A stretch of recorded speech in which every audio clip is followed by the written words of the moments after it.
This is September 1st, 2025.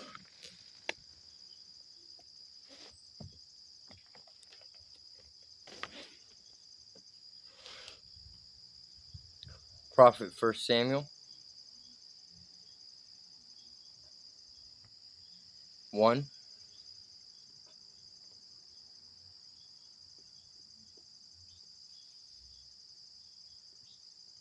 This is the story of Elkanah, a man of the tribe of Ephraim who lived in Ramathaim Zophim in the hills of Ephraim.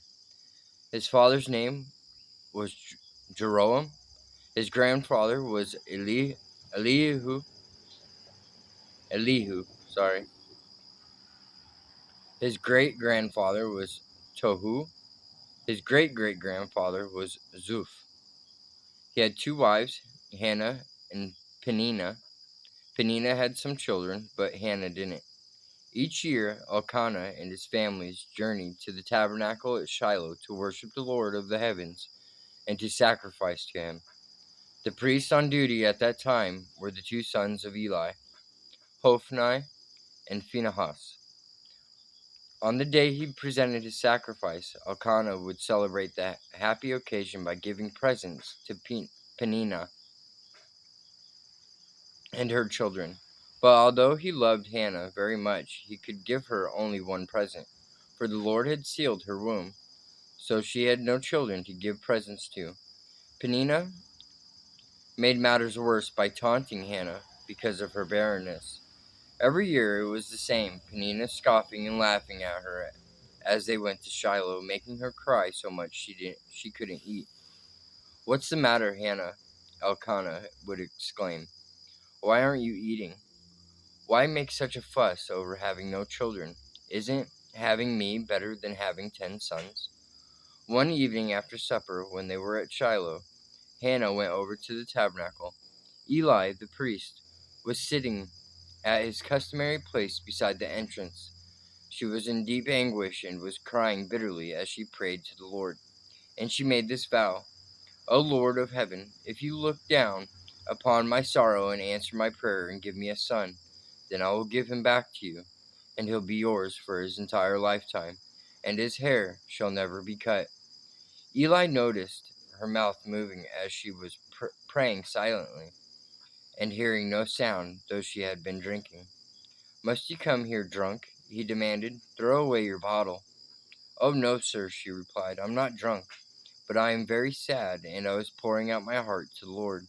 Please don't think that I was just some drunken bum."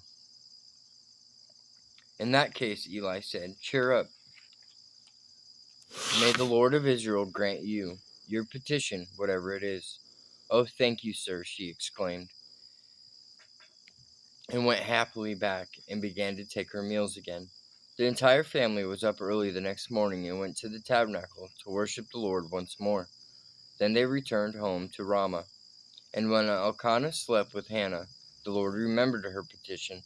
In the process of time, a baby boy was born to her. She named him Samuel, meaning asked of God, because, as she said, "I asked the Lord for him."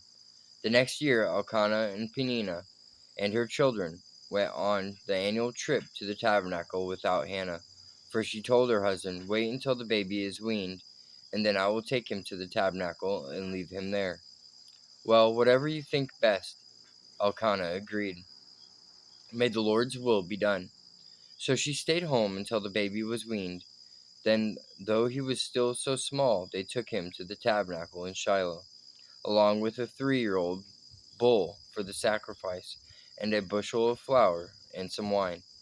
After the sacrifice, they took the child to Eli. "Sir, do you remember me?" Hannah asked him. "I am the woman who stood here that time praying to the Lord. I asked him to give me this child, and he has given me my request. And now I am giving him to the Lord for as long as he lives." So she left him there at the tabernacle for the Lord to use.